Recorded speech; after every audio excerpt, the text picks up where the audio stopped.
हाँ, ये वीडियो है कि reason for facing difficulties to conceive, जो कि आई थिंक आज हर 5th और 7th लड़की जो है इस चीज़ के लिए स्ट्रगल कर रही है।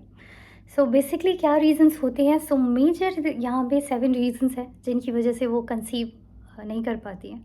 मेडिकल रीज़न्स भी हैं, बाकी जनरल रीज़न्स भी हैं। तो पहला तो रीज़न ये है कि अ, एक्चुअल में first reason I would say कि मेडिकल कंडीशंस होते हैं जो कि शादी के बाद ही पता चलते हैं, जब आप बेबी के लिए ट्राई कर रहे होते हो और जब आप टेस्ट कराते हो तो पता चलता है कि ये रीज़न्स है, ठीक है। तो उसमें से ऑलमोस्ट सारे रीज़न्स, हार्डली एक या दो छोड़ करके सारे रीज़न्स जो है वो क्यूरेबल होते हैं, चाहे वो टीबी हो, थायराइड हो, या फिर आपके यूट्रस की साइज़ बढ़ गई हो, इन्फेक्टेड हो, या पीसीओडी हो, या विटामिन डी डिफिशिएंसी हो, या जो भी है, कैल्शियम आयन बी12, जो भी है, ये सारी चीज़ें आप 6-8 महीने के ट्रीटमेंट से ठीक कर सकते हो। सो पहला तो मेडिकल रीज़न्स है जिनकी वजह से नहीं हो पाता है। इन केस अगर आपने सारी चीज़ें भी ट्राई कर ली हैं और अगर चीज़ें नहीं सक्सेसफुल हो पा रही, I would suggest go for IVF. उसमें कोई बुराई नहीं है। इवन पेरेंट्स को ऐसा होना चाहिए कि बच्चों को सपोर्ट करना चाहिए कि देखो ऑलरेडी टाइम बहुत ज़्यादा हो गया। वाई? बिकॉज आजकल मैरिज को भी बहुत ज़्यादा टाइम हो जा रहा है। गर्ल और बॉयज़ दोनों ही फाइनेंशियली इंडिपेंडेंस होना चाहते हैं। लड़कियों में तो कुछ ज़्यादा ही रिस्क होता है कि और by the 33 I will be financial independent. तो जिससे अगर मैं बच्चे के साथ भी रहूँ तो मुझे कोई परेशानी ना हो 2-3 साल विदाउट जॉब किए। सो यस, ये डिलेड मैरिज भी एक रीज़न है कि क्यों नहीं कंसीव कर पा रही, और जब वो कोशिश करने लगती हैं शादी के 2-3 साल बाद तो पता चलता है कि ये बीमारियाँ हैं, ठीक है। तो अगेन पहला तो ये है कि मेडिकल कंडीशंस होते हैं, उसके लिए आप मेडिकल चेकअप कराओ। अगर कोई इशू है, अगेन मैं उन लोगों को बोलना चाहूँगी जो विलेजेस में रहते हैं, उन्हें लगता है कि इशू लड़की में है, लड़की बदल दो, दूसरी शादी कर लो। That is not the issue. Person change करना कोई सोल्यूशन नहीं होता। आप उसकी ट्रीटमेंट कराओ, और क्या गारंटी है कि अगेन ये चीज़ नहीं होगी। कहीं ना कहीं आपकी अनअवेयरनेस भी इस चीज़ को बार बार ये सिचुएशन क्रिएट करिए। अगर लड़की किसी परेशानी से गुजर रही है, प्लीज़ उसकी ट्रीटमेंट कराओ, आप पेशेंस रखो सबसे। और अगर 2-3 आईवीएफ फेल भी हो जा रहे हैं तो सबसे बड़ी बात आपके लिए वो लड़की मैटर करती है, right? As a being husband उसकी हेल्थ और इसकी मेंटल इमोशंस आपके लिए मैटर करती है। तो उस टाइम आपने प्रेजेंस रहना चाहिए। सबके अगेंस्ट जा कर के आपने एक एक बड़ा सा दीवार बन के उसको प्रोटेक्ट करना चाहिए, हर एक की बातों से, हर एक के इमोशन से। तब वो इमोशनली अपने आप को फिजिकली हील कर पाएगी। बट उसको एक इमोशन सपोर्ट चाहिए जो कि एक पार्टनर कर सकता है। पेरेंट्स तो खैर होते ही हैं, पार्टनर का सपोर्ट और पार्टनर का पेशेंस बहुत मैटर करता है। पार्टनर ने ये नहीं कहना चाहिए कि फला मेरे मैनेजर के 35 साल में 2 बच्चे हो गए थे, हाय मैं तो 37 का हो गया, एक भी बच्चे नहीं हुए। तो ऐसी बातें नहीं करनी चाहिए, राइट? आप ऐसी बातें करके अपनी वाइफ को स्ट्रेस में डाल रहे हो। और फिर जब फर्टिलिटी विंडो ऑन होता है तो वाइफ बहुत पैनिक हो जाती है कि यार तुम तो प्रेजेंट ही नहीं रहते हो। 6 फर्टिलिटी विंडोज़ मेरे आए, हार्डली तुम 1-2 में अवेलेबल रहे, और 6 मेरे वेस्ट चले गए, मेरे 6 महीने वेस्ट चले गए। तो फिर हस्बैंड वाइफ में डिस्प्यूट होने लगता है। जब अगेन फर्टिलिटी विंडो शुरू होता है, वाइफ फोर्स करती है, सुनो तुम रहने चाहिए घर पे, ठीक है अब हम कोशिश करेंगे, तो हस्बैंड में भी स्ट्रेस आ जाता है। और जब स्ट्रेस आ जाता है, हारमोन्स हार्मोन्स डिस्टर्ब होते हैं, इफेक्ट होता है, उसकी वजह से चीज़ें अच्छे से सिक्रीट नहीं होती हैं या फिर परफेक्टली काम नहीं करती। तो पहले तो आपने पैनिक नहीं होना है। अगर आप कोशिश कर रहे हो, 6 महीने हो गए, 2 साल हो गए, चीज़ें नहीं वर्क कर रही हैं, इट्स ओके। कहते हैं ना कि अगर हम किसी दरवाजे के सामने बहुत टाइम तक खड़े हैं, खड़े नहीं खुल रहा, इसका मतलब में भी वो राइट दरवाज़ा आपके लिए ना हो, आप दूसरा दरवाज़ा ट्राई कीजिए। बट एक ही चीज़ के पीछे परेशान नहीं हुई। आईवीएफ है, आईवीएफ के थ्रू भी कर लीजिए, आके बच्चा वैसे भी वो आपका ही होगा। अगेन मैं लेडीज़ को कहूँगी जो 35-37 ईयर्स में बेबी करने की प्लानिंग करी है, प्लीज़ आप अपने एग्स फ्रीज़ करना शुरू कर दो, ठीक है? क्योंकि मेनोपॉज़ आजकल जल्दी होने लगे हैं और भी कॉम्प्लिकेशंस आने लगे। एटलीस्ट आपका एग फ्रीज़ रहेगा ना, तो खैर आई मीन ये आपकी फैमिली के लिए चीज़ें अच्छी हैं। तो दूसरी चीज़ ये है कि हस्बैंड्स को मेंटल सपोर्ट होना चाहिए, होना चाहिए, और प्लस हस्बैंड वाइफ दोनों, वाइफ ने भी हस्बैंड के ऊपर प्रेशर नहीं क्रिएट करना है, राइट? कि तुम हो नहीं, तुम प्रेजेंट रहते हो नहीं, और ब्ला ब्ला ब्ला ब्ला। और अगेन आप अगर कोई चीज़ें काम नहीं कर रही, इट डजेंट मीन दैट आप पॉइंट देखना शुरू कर दो और do, because that is totally bullshit. That is made only for entertainment. उसका सेक्स एजुकेशन से कोई लेना देना नहीं है, राइट? अगर चीज़ें काम नहीं करें, आप अपने डॉक्टर के पास जाओ, डॉक्टर आपको बताएंगे कि semens are the carrier for sperm. अगर सीमेंस बाहर भी आता है, इसका ये नहीं मतलब आपका स्पर्म बाहर आ गया। स्पर्म की टेंडेंसी ये होती है उसको फॉरवर्ड फ्लो होने की, और सीमेंस जस्ट उसको हेल्प करता है। आप जाके कहोगे डॉक्टर हम तो रिलेशनशिप बनाते हैं, सारा तो वेस्ट हो जाता है और कुछ भी वाई? बिकॉज़ ऐसा नहीं होता, ये प्रकृति का नेचर है, सीमेंस अंदर जाता है, वो कभी एग्स को जा करके रप्चर कर पाता है, कभी नहीं कर पाता है। कई केसेस में भी ये भी होते हैं कि बॉय बड़ी सिंपल सी टेस्ट होती है, सीमेन एनालिसिस बॉयज़ के लिए एक ही टेस्ट होती है, उसमें ये पता चल जाता है आपका स्पर्म स्ट्रॉन्ग है कि नहीं, हेल्दी है कि नहीं। अगर आप स्मोक करोगे, एक्सेस ड्रिंक करोगे तो वो चीज़ें हेल्दी नहीं होंगी, राइट? तो उसके लिए फिर आपने क्या करना है, ऑरेंजेस खाने हैं, पानी इनफ पीना है, थोड़े अपने बॉडी को एक्टिव करना है। इसका ये नहीं मतलब जिम में जाके पुशअप मारना है, नहीं। मॉर्निंग इवनिंग वॉक शुरू करनी है, थोड़ा बहुत सही एक्सरसाइज करना है, खुद को मेंटली मेडिटेशन करना है, तो ऑटोमेटिकली स्पर्म की क्वालिटी जब अच्छी हो जाएगी, सॉरी नॉट क्वांटिटी, क्वालिटी अच्छी हो जाएगी, तो ऑलरेडी जब फर्टिलिटी विंडो में जब एग बाहर आके वेट कर रहा होता है, तब आपका स्पर्म उसको जा कर के मीट करेगा। एग 5 दिन तक वेट करता रहता है। आप फर्टिलिटी विंडो में ऑल्टरनेट डेज रिलेशन बनाओ। वाई? बिकॉज हर 24 घंटे में आप स्पर्म नहीं इजेक्ट कर सकते हो। क्यों? क्योंकि उसको भी हेल्दी स्पर्म बनने में भी टाइम लगता है। तो ऑल्टरनेटिव डेज रिलेशनशिप बनाओ इन दोज 5 डेज। अगर 3 डेज भी रिलेशनशिप बनाते हो, अगर आप पूरे महीने आपने हेल्दी डाइट और हेल्दी एक्सरसाइज वगैरह या वॉक वगैरह करिए। इसका ये नहीं मतलब है कि फास्टिंग पे बैठ जाओ, भगवान की कृपा होगी और स्पर्म की क्वालिटी अच्छी हो जाएगी, कतई नहीं। फास्टिंग से आपका इम्यूनिटी वीक होगा, इम्यूनिटी वीक होगा तो नॉर्मल से वायरल फीवर भी आपके लिए महीने और हफ्ते रहने वाली चीज़ हो जाएगी। इस करके फास्टिंग वास्टिंग ना करो, भगवान से यस उनके सपोर्ट की बहुत ज़्यादा, ब्लेसिंग की बहुत ज़्यादा ज़रूरत है, बट सब कुछ उनके ऊपर ना डाल दो, ठीक है? बाहर निकलो, इंस्टाग्राम पे वीडियो देख के अपनी वाइफ को शेयर करना, फला खाओ, ये खाओ, वो खाओ, वो खाओ, तो कंसीव कर लोगे। इसकी बजाय फ़ोन बाजू में रख करके इंस्टाग्राम पर वो वीडियो शेयर करने की बजाय आप बाहर जा कर के वॉक करो, और वो आपके लिए ज़्यादा फ़ायदेमंद है। तो अगेन चेकअप्स कराना बहुत ज़रूरी है। दोनों के लिए मेडिकल कंडीशंस होते हैं, बॉयज़ के लिए भी गर्ल्स के लिए भी। खैर बॉयज़ का तो ईजिली क्यूरेबल हो जाता है, आप इन हेल्दी लाइफस्टाइल करोगे। विमेंस की केस में कुछ केसेस में थोड़ा सा ट्रीटमेंट जाता है 6-8 महीने, अगर उनको कुछ सीवियर है तो, ठीक है? तो पहले उसको ट्रीट करा लो and then you can proceed for the baby, ठीक है? तो फर्स्ट रीज़न यही होता है, मेडिकल कंडीशंस होते हैं। दूसरा ये होता है माइंडसेट होता है। आप कहोगे कि यार ऐसा कि हम तो कोशिश कर रहे हैं, सब कुछ तो अच्छा है। अगेन माइंडसेट इसलिए कह रही हूँ, कई बार क्या होता है कि हमारे 2 माइंड्स होते हैं, कॉन्शियस माइंड, सबकॉन्शियस माइंड। कई बार हमारे सबकॉन्शियस माइंड को ना बड़ा डर लगा रहता है कि यार मैं फाइनेंशियली इंडिपेंडेंस अभी तक हुई नहीं हो। इवन बॉयज़ को भी लगता है कि हाई डिलीवरी हो गई, बच्चा हो गया, 2-2.5 लाख तो होने चाहिए। फिर वो 2-2.5 लाख इकट्ठा करने लगते हैं, तब तक लेट हो जाता है, ठीक है? तो सबसे बड़ी बात, बच्चे को पैदा करने के लिए कोई 2-2.5 लाख रुपए नहीं चाहिए होते हैं। नॉर्मल डिलीवरी अभी भी 10-15, मेरी खुद की डिलीवरी 25,000 में हुई थी, ठीक है? सारी मेडिसिन वगैरह सब लेकर के मैं हॉस्टल से 29,000 में डिस्चार्ज हो गई थी।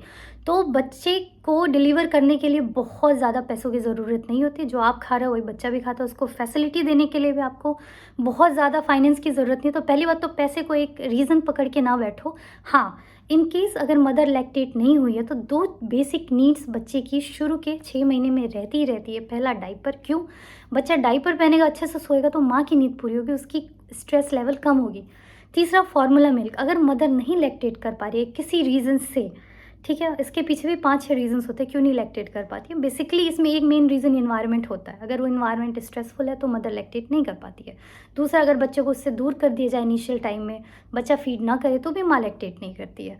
तो दूसरी चीज़, और भी 3-4 रीज़न्स हैं, आप वो दूसरे वीडियोज़ में देख सकते हो। तो मेन क्या है कि माइंडसेट क्यों इम्पॉर्टेंट है, क्योंकि इनिशियली बच्चे के यही 2 खर्चे होते हैं। एक तो उसको फार्मूला मिल्क चाहिए होता है अगर माँ लैक्टेट ना हो, दूसरा उसको डाइपर चाहिए होते हैं। डाइपर न्यूबॉर्न बेबी के डाइपर होता है, ऐसा नहीं कि बड़ा डाइपर पहना दो तो डेफिनेटली पॉटी लीक होगी, फिर लोग लंगोट बांधने को बोलेंगे। डाइपर कोई नुकसानदायक नहीं होते अगर आप अच्छा डाइपर यूज़ करो। ऐसा नहीं कि एक पर्टिकुलर ब्रांड डाइपर बेच रहा है, उसी से रैश हो जाए, उसी ब्रांड का जाके रैश क्रीम खरीद के लेके आओ, तो ऐसा डाइपर नहीं खरीदना है, ठीक है? कौन सा अच्छा डाइपर है आप गूगल कर लो, आपको मिल जाएगा।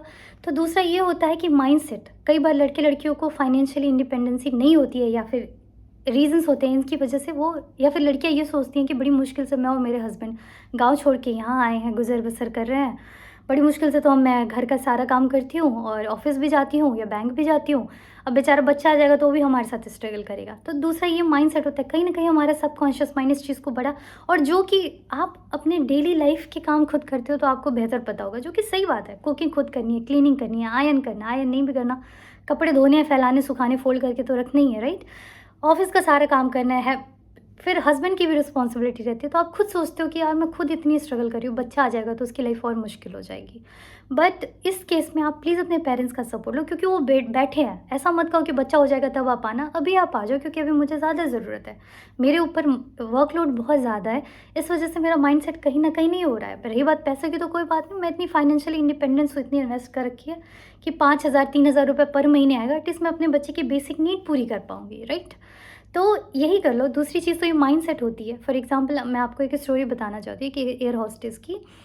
तो मतलब वो डॉक्टर के पास आई, उन्होंने कहा कि हम कोशिश करें, पहले तो 33 इयर्स तक मुझे थोड़ा-सा मम्मा के लिए, अपने लिए फाइनेंशियल इंडिपेंडेंस ही नहीं, ये था कि मेरी मम्मा अकेले रहती हैं, तो उनके लिए मैं इनफ पैसे रखूँ कि जो इंटरेस्ट आए या जो पैसिव इनकम जनरेट हो, मेरी मम्मा परेशान ना हो, मेरे प्रेज़ेंस में भी, नहीं भी प्रेज़ेंस में भी, या फिर अगर मैं 3-4 साल जॉब ना करूँ तो मेरे मम्मा एटलीस्ट, क्योंकि वो सिंगल मदर थे, तो एटलीस्ट वो परेशान ना हो।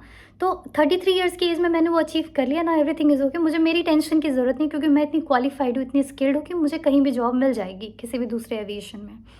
बट आफ्टर 33 इयर्स अब मैं कोशिश कर रही हूँ, 2 साल हो गया 35 इयर्स की, बट अब मैं कंसीव नहीं कर पा रही हूँ। डॉक्टर ने फिर जब उससे बात करी, तो basically then you know I mean she was very good doctor, even वो मेरी भी डॉक्टर थी यहाँ पे मिडल ईस्ट में।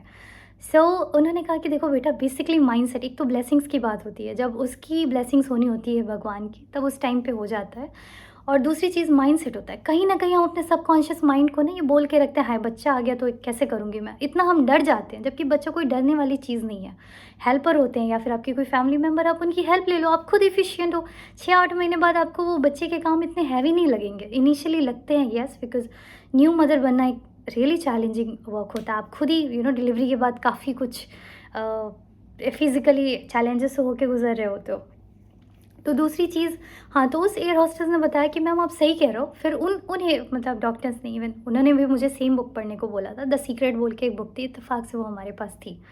तो उस पूरी बुक में आपके माइंडसेट के ऊपर था कि हम वही चीज़ें अट्रैक्ट करते हैं यूनिवर्स से जो हम जेन्युइनली डिज़ायर रखते हैं और उसके लिए एक्शन करते हैं। कई बार हम एक्शन करते हैं कंसीव करने के लिए, रिलेशनशिप बनाते हैं, बट हम उसको, उस चीज़ को जेन्युइनली उसका डिज़ायर नहीं रखते। क्यों? क्योंकि डर इतना ज़्यादा बड़ा है कि यार बच्चा आ जाएगा तो मैं कैसे सँभालूँगी? इस करके कहीं न कहीं वो चीज़ यूनिवर्स हमें ला के नहीं देती है। वो पूरी बुक माइंडसेट के ऊपर थी। अगेन, आपने अगर बिज़नेस में हो तो आपको बिज़नेस पॉइंट ऑफ व्यू से देगा। अगर आप कंसीव करने के लिए कोशिश करो, आपको उस हिसाब, बुक ऐसी है कि सिंपल सा फॉर्मूला है कि आप वही चीज़ अट्रैक्ट करोगे जहाँ पे आपकी ये चारों चीज़ें, आपके एक्शन, डिज़ायर, इंटेंशन और भी थे, मुझे वापस पढ़ना पड़ेगा, कि ये सारे जब काम करेंगे ना उस डायरेक्शन में, तभी वो चीज़ आपको यूनिवर्स ला के देगी, राइट? तो दूसरा तो माइंडसेट है। मैंने वो किताब पढ़ी, ये किताब उन्होंने उस एयर होस्टेस को भी रिकमेंड करा। फिर उस एयर होस्टेस ने कहा, मैम आप सही कह रहे हो। मैं ना फ़्लाइट पे जाती थी, जब मेरी फ़्लाइट काफ़ी लंबी होती थी, लंदन वगैरह के लिए या फिर अमेरिका के लिए 16 आवर्स की जब फ़्लाइट होती, तो मैं प्रे करती थी, मेरे पीरियड्स आने वाले रहते, मैं प्रे करती थी, हे भगवान प्लीज़ मेरे पीरियड्स ना आए, अभी ना आए, बाद में डिले हो जाए। तो ऐसे कर करके एक्चुअल में मेरे पीरियड्स नहीं आते थे। शी टोल्ड दिस थिंग कि मैं अपने सबकॉन्शियस माइंड को सोते वक्त, सोने से पहले या ऐसा कहती थी, हे भगवान मुझे पीरियड्स ना आए, मेरी लंबी लंबी शिफ्ट है, मैं कैसे मैनेज करूँगी? क्यों? क्योंकि उसको पीरियड्स में काफ़ी प्रॉब्लम्स होते थे, पेन होता था। हर एक की पीरियड्स की जर्नी अलग अलग होती है। कईयों को मूड स्विंग होता है, कईयों को फिजिकली, कईयों को कमर में, पैर में बहुत पेन होता है। तो वो यही कहती थी, तो कहती थी मैडम एक्चुअल में ऐसा होता था। मैं भगवान से कहती थी मुझे पीरियड्स ना आए, तो पीरियड्स नहीं आते थे। उन्होंने यही कहा कि लुक, अभी तुम फाइनेंशियली इंडिपेंडेंस मम्मा के लिए उनको करना था, कर चुकी हो, राइट? अभी तुम आगे बढ़ना चाहती हो, बुक पढ़ो। और सबसे बड़ी बात, अब ये मत कहना कि भगवान मुझे पीरियड्स ना आए या जो भी है। सोने से पहले ये चीज़ कहना कि baby we are ready for you, mama is waiting for you, papa and mama आपका वेट भी कर रहे हैं, आपको बहुत प्यार भी करते हैं, और हमारे पास इनफ टाइम है। मेरे पास तो बहुत टाइम है, आप आ जाओ, मैं आपका वेट कर रही हूँ। ये चीज़ मैंने रिसेंटली पॉडकास्ट सुने थे, उसमें एक लाइफ कोच थी, I don't remember her name, Shivani या something, but she told the same thing. फिर मुझे उस डॉक्टर की बात याद है, उस एयर होस्टेस और डॉक्टर्स की स्टोरी। वाई? बिकॉज मेरे साथ भी सेम चीज़ हुआ था। मैं खैर ये नहीं प्रे करती थी मुझे पीरियड्स ना हो, मुझे बस यही टेंशन होता था कि मैं ऑफ़िस भी जा रही हूँ, हस्बैंड को भी सँभाल रही हूँ, घर भी देख रही हूँ, फिर मैं बच्चे को कैसे सँभालूँगी? कौन मेरी हेल्प करेगा? मैं उसको पीछे नैनी के पास छोड़ के जाऊँगी, वो उसको कैसे ट्रीट करेगी? मतलब मुझे इस चीज़ की बहुत टेंशन होती थी। तो मेरा केस अलग था, बट कहीं न कहीं हम दोनों का माइंडसेट जो था, डर की वजह से रेडी नहीं था। तो second reason is mindset. First reason was the medical condition. इसलिए प्लीज़ अपने चेकअप कराओ, चाहे बॉयज़ हो चाहे गर्ल हो, ठीक है? और तीसरी चीज़ ये है कि लोनलीनेस एंड हार्ड वर्क। तो पेरेंट्स को कहूँगी और बच्चों को भी कहूँगी, प्लीज़ अपने पेरेंट्स को अपने पास बुलाओ। क्यों? क्योंकि एक इंसान का ऑल्टरनेटिव रोबोटिक झाड़ू या फिर आपका वैक्यूम रिप्लेस नहीं कर सकता है। एक इंसान की रिप्लेसमेंट कुछ भी नहीं है, एआई भी नहीं है आज के टाइम में। प्लीज़ अपने पेरेंट्स को बुलाओ, ठीक है? 6 महीने में एक महीने के लिए भी बुलाओ, एटलीस्ट आप रिलैक्स रहोगे। क्या पता उसी 1 महीने में कंसीव कर लो। कंसीव कर लोगे तो वो जो आपके पेरेंट्स गेस्ट बन के आए, वो फैमिली मेम्बर्स की तरह फिर आपके साथ पूरे जर्नी में, जब तक बच्चा 6 महीने का नहीं हो जाएगा, आपके साथ ही रहेंगे। फिर वो खुद घर जाएंगे, कहेंगे मेरा मन नहीं लग रहा, मैं वापस आ रही हूँ, राइट? और पेरेंट्स को भी ये कहूँगी कि आप बोलो अपने बच्चों को कि नहीं मुझे आना है। नहीं नहीं मम्मा क्या करोगे, आप अच्छे से हो, ठीक तो हो मम्मा, हम भी तो ठीक हैं। नहीं मुझे आना है, तुम लोग ठीक हो, मैं परेशान करने आ रही हूँ। जाओ अपने बच्चों के पास, क्या तो मैंने यहाँ भी रह के खाना पीना है, तेरे घर भी यही करना है, इससे बेहतर है मैं तेरे घर ही आ जा रही हूँ, ठीक है? ऐसे ही बोलो, नहीं मुझे आना है, बस मुझे फॉर अ चेंज के लिए आना है। सब अपने बच्चों के पास जा रहे हैं, मैं नहीं जा रही, तुम लोग तो बेशर्म हो, मुझे बुलाते नहीं हो, बुलाओ मुझे, नहीं बुलाओगे मैं आ जाऊँगी, टिकट कर लिया मैंने, बस घर का एड्रेस दे दो, मैं खुद आ जाऊँगी, चाबी दरवाजे के नीचे रख देना, XYZ जो एक्सक्यूज़ बना, जो रीज़न बनाने आपने बनाओ, बट अपने बच्चों के पास जाओ, ठीक है? बहुत ज़्यादा ज़रूरी है। आजकल की जो लाइफ है वहाँ पे चैलेंजेस ना, अब गरीबी मारपीट नहीं रह गई है, अब स्ट्रेस आ गया है, ठीक है? ये जो किताबों में रहने वाली चीज़ थी वो एक्चुअल लाइफ में आ गई। तो प्लीज़ आप अपने बच्चों के साथ रहो, फिजिकली प्रेजेंट रहो। वो आए तो घर पे खाना बना के रखो, नहीं कर सकते हो हेल्पर रख लो, वो साफ़ सफाई कर देगी। एटलीस्ट बच्चे आएंगे तो बच्चे खुशी खुशी मन से घर में एंटर करेंगे, राइट? फिर वो कहीं ना कहीं उनको लगेगा यार सबकॉन्शियसली कि जब ये मेरे लिए प्रेजेंट है तो मेरे बच्चे के लिए भी प्रेजेंट रहेंगे। तो तीसरी चीज़ तो लोनलीनेस और वर्कलोड ज़्यादा है। अगर लड़कियाँ सिलाई कढ़ाई का काम करती है, प्लीज़ घंटों घंटों बैठना बंद कर दो। अपनी प्रेगनेंसी में अगर किसी फैक्ट्री में वर्कर का काम है, वहाँ भी घंटों घंटों खड़े रहना बंद कर दो। ऑफिस में काम करो, प्लीज़ लंच ब्रेक में उठ के घूमना शुरू कर दो धूप में थोड़ा, ठीक है? तो ये जो वर्कलोड आपका पड़ा है, इसको थोड़ा सा स्मूथ करने की कोशिश करो। क्यों? क्योंकि पर डे आपका जो बच्चा है ना ग्रो हो रहा है, तो आपकी बॉडी से एनर्जी ले रहा है, वो एनर्जी ले रहा है, तो आपको एनर्जी चाहिए, ठीक है? उसको एक हेल्दी लाइफस्टाइल लेने के लिए मूवमेंट हो, आपको मूव करने की ज़रूरत है। आपको अपना माइंडसेट अच्छा रखना है, आपको अपना ज़्यादा ख्याल रखना है। नहीं काम पे जाने का मन करा, मत जाओ, 3 महीने छुट्टी कर लो, क्या हो जाएगा? सैलरी लॉस हो जाएगी, हो जाने दो। उससे ज़्यादा इंपॉर्टेंट मेरा बच्चा है। अगेन अपनी प्रायोरिटीज़ डिसाइड करो और येस पेरेंट्स अपने बच्चों के साथ रहो। तो तीसरा यही रीज़न था कि लोनलीनेस और एक्सेस वर्कलोड है। और चौथा यही है कि फैमिली का सपोर्ट होना चाहिए और फाइनेंशियली इंडिपेंडेंस कैसे होना है लड़कियों के केस में। तो आई वुड सजेस्ट कि एक यूट्यूबर है C Rachna, she is a very good lady. आप वहाँ पे जाओ, वो आपको अगेन मैं आपको स्टॉक्स में पैसे डालने को कतई नहीं कहूँगी, दूसरे डालते हैं डालने, तो मैं आपको एफडी करने को भी नहीं कहूँगी। क्यों? क्योंकि वो 5 से 7% देते हैं, महंगाई हर साल 5 से 7% बढ़ रही है, तो बेसिकली बैंक आपको दे कुछ नहीं रहा है, ठीक है? अगेन आप वहाँ जाओगे, वो आपको बताएगी कि आप गवर्नमेंट को डेप्ट कैसे दे सकते हो ना, डेप्ट फंडिंग कहते हैं, उसको बॉन्ड्स कहते हैं, इवन म्यूचुअल फंड्स कहते हैं। SIP शुरू कर दो, एटलीस्ट आप पैसिव इनकम जनरेट करो। या स्टॉक्स भी खरीदने, तो अगर आपके पास इतना टाइम है तो उन स्टॉक्स को खरीदो जो पैसिव इनकम देते हैं। पैसिव इनकम मतलब आपने स्टॉक्स खरीद लिया, वो बढ़े चाहे घटे, कंपनी आपको स्टॉक्स खरीदने पे पैसे देती है, that is called passive income. तो आपके अकाउंट में हर महीने पैसे आते हैं। कुछ नहीं तो आपको सेफ चलना है तो आप गवर्नमेंट को डेप्ट दे दो, गवर्नमेंट टनल, ब्रिजेस और हाईवेज़ बनाएगी आपके ही पैसों से। अगर आप 10 लाख भी देते हो, गवर्नमेंट आपको 12%, जो कि बैंक के FD के इंटरेस्ट से कई ज़्यादा है, तो गवर्नमेंट आपको 12% का इंटरेस्ट देगी। अगेन मैं इस चीज़ को प्रमोट नहीं कर रही हूँ, मैं बस बता रही हूँ कि अगर 10 लाख पड़े हैं तो आप हर महीने 10,000 रुपये आपके अकाउंट में आ जाएंगे। ऐसे भी स्कीम्स हैं, जस्ट मैंने एक स्कीम बोली, आपको जो मर्जी। अगेन LIC में अपने पैसे ना डालो, कहीं भी ऐसी जगह पैसे ना फंसाओ, ठीक है? अगर एक्चुअल में आपका एज अ बीइंग जेंट्स, अगर आपको अपने परिवार की टेंशन है तो आप टर्म प्लान लेना, लाइफ इंश्योरेंस का टर्म प्लान लेना, दूसरा वाला मत लेना, ठीक है? क्यों? क्योंकि टर्म प्लान आपको ज़्यादा रिटर्न देता है जब आप नहीं रहोगे। बेसिकली आपको यही चाहिए कि आपके बच्चों को करोड़ों कुछ पर्टिकुलर अमाउंट मिले कि उसकी एजुकेशन हो सके, राइट? तो थोड़ा सा दिमाग यूज़ करना। ये जो मार्केट में बेच रहे हैं म्यूचुअल फंड्स वगैरह, इन लोगों से मत लेना। पहले थोड़ा स्टडी करना उस चीज़ के बारे में, ठीक है? जो फ्लेक्सी कैप हो गए या फिर जो लार्ज कम कैप्स हो गए, उनमें इन्वेस्ट करना। इन चिंदी चिंदी चीज़ों में ना इन्वेस्ट करना, आपके पैसे लॉस जाएंगे, क्योंकि आपकी मेहनत की कमाई हुई पैसे हैं ये। इनको ऐसी जगह इन्वेस्ट करना कि सेफ रहे, सिक्योर रहे, रिटर्न भी अच्छा आता है। और अगर आपको 3-4 साल बाद ये पैसे निकालने भी पड़े तो आप मजबूरी में फंसे नहीं हो वहाँ पे कि यार 5 साल का बॉन्ड है, मैं ब्रेक करूँगी तो मुझे एग्जिट लोन देना पड़ेगा। ऐसे स्कीम्स में ना फंसना। और मार्केट में बहुत अच्छे अच्छे स्कीम्स हैं, बट वही है कि हाईलाइट या ऐसी चीज़ें इन्वेस्टर्स ज़्यादा बेचते हैं जिनमें उनका प्रॉफिट हो, उन चीज़ों को हमें जाके ढूंढना पड़ता है जिनमें हमारा प्रॉफिट हो। तो आप ढूंढो और आपको मिलेगा, ठीक है। तो इस तरह लड़कियां फाइनेंशियली इंडिपेंडेंट हो सकती हैं। बॉयज़ के केस में आप ज़्यादा टेंशन मत लो। बच्चा आता है तो कोई उसको बहुत सोने चांदी के बिस्किट नहीं खिलाने पड़ते, वो भी आपका ही खाना खाता है। और रही बात कि उसकी बहुत ज़्यादा नीड नहीं होती है, ठीक है, मैं आपको बता रही हूँ, हर महीने का 3 से 5,000 रुपये चाहिए होते हैं अगर आपकी वाइफ बिल्कुल भी लैक्टेट नहीं है, उसको दूध बिल्कुल नहीं हो रहा है, और अगर आपको डायपर्स चाहिए तो मैक्सिमम ये है 3 से 5 महीना, नहीं तो ये 3 से 5,000 रुपये, नहीं तो ये इतना भी नहीं होता है। ये मतलब एक्सट्रीम केस में मैं बता रही हूँ। हाँ, बाकी आपके ऊपर, अगर आप उसको जाओ और हर महीने उसके लिए नए कपड़े खरीद के लाओ तो ये आप खर्चे कर रहे हो, राइट। बेहतर ये है कि अगर आसपास किसी के बच्चे हुए हैं, उस बच्चे को क्या फ़र्क पड़ता है वो किसी और का कपड़ा पहन रहा है, राइट? उसको कौन-सा ब्रांड से लेना देना। तो अगर किसी का आस-पास में बच्चा हुआ है, उनसे 2-2 4-4 कपड़े ले लो। तो बच्चे आराम से, उनकी कोई नीड नहीं होती है, वो उल्टा वो कपड़े ज़्यादा कंफर्टेबल होते हैं। या सोशल मीडिया पे, मार्केट प्लेस पे अगर कोई अपने पुराने बच्चों के कपड़े बेच रहा है, वो आप काफ़ी कम पैसे में खरीद लो, राइट? इस तरह आप पैसे बचा सकते हो।